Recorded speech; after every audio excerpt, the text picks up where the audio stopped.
Kasi ito sample lang to mga kaibigan, no? Ito yung forma natin sa ano, sa panloob, no? Sa panloob na forma to. So yung ano natin, so laki ng biga natin mga kaibigan is 30 by 50. So ang unahin natin mabubuhusan dito mga kaibigan, so yung project namin, ayan, ayan, makikita nyo mga kaibigan, yan. So ang maunang mabuhusan dito ay itong beam mga kaibigan, o tinatawag natin girder, no? So nagdesisyon yung company namin na bubuhusan muna yung ano, yung beam mauna dahil kukunti lang yung tao, no? So dito tayo sa ano, sa Siargao mga kaibigan. So yung makikita natin, no? Yun. At syempre itong 35 yung finish natin mga kaibigan. Ito. Ayan. May 2 cm po tayong ano niyan, offset, no? May 2 cm yung offset niyan. Yan. Yan yung finish natin, 35. Yun. Kasi itong 2 cm na natira dito mga kaibigan is dito tayo magpapako, no? Dito. Ganito yung halimbawa. Ganito. So yan. Yun. Ay mga kaibigan, kung ano yung kapal nitong ano, itong siding natin, o sabihin natin nasa ano, nasa runner, so parehas lang din naman, no? Yun. 2 cm po yung pamakuha natin. At gumamit din tayo ng mga alambre, no? Ito. So bahala na kayo sa distance nito mga kaibigan. Yun, gumamit ho tayo ng alambre at yung drill bit na step drill para makontrol natin yung laki, no? Kung ilan yung, halimbawa doble yung alambre nyo, so wala problema. So yun, dagdag ko lang sa ano nito, sa pag joint nito mga kaibigan, sa pag joint nito, so depende ho sa taas, no? Kung ano yung mauna na mailagay ninyo, no? Then ito yung kasunod, kasi pag ito kasunod, ibig sabihin magbabawas na tayo ng 5 cm mga kaibigan. So ito 5 cm mo to, no? Yan, o 2 inches, ayun, yan. So yan talaga yung sistema.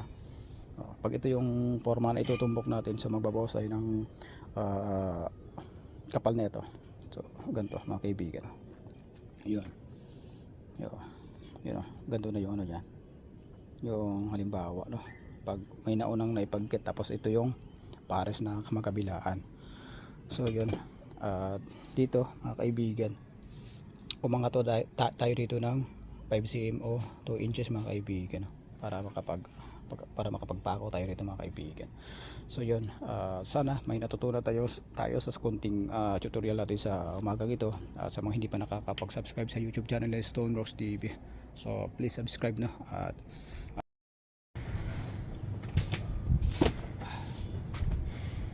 para patataman para.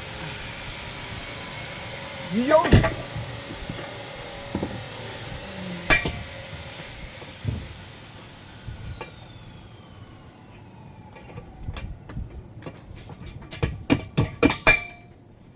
So ganito lang yung sistema, ano, paggawa namin ito forman mga kaibigan, no?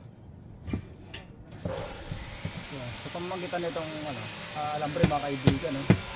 Instead of pako, ito yung ginagamit namin mga kaibigan. Ganito lang ka-easy mga kaibigan.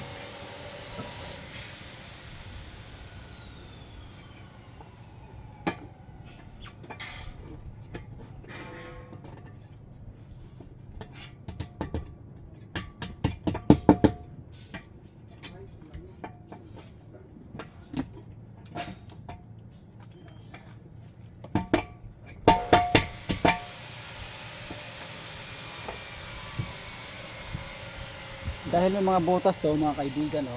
May mga butas to. Ito yung butas mga kaibigan. Yung dito sa itong kasama natin. Ayun, oh. Ganun lang yung proseso mga kaibigan. So mga kaibigan, ito na yung nangyari natin, oh. Ito mga forma. Bali may dalawang siding pa to na kulang, no, mga kaibigan. Mapapansin niyo mga kaibigan, oh. Naka-offset siya ng 5. Yan, o 2 inches ito mga kaibigan. No? At din dito, bali 1.5 dahil dito ho natin kinuha yung 1.5 sa kapal nito. Ito, sa kapal nitong pinulik ho natin mga kaibigan. At yung schedule na itong haba nito mga kaibigan, mapapansin natin bali 217 ho ito mga kaibigan. Ito, papakita ko lang yung sukat dito mga kaibigan. Ito 217 po yung sukat dito mga kaibigan. 2217. Pansin ho natin may 2.17. So dito ho natin nakuha yung sukat yan.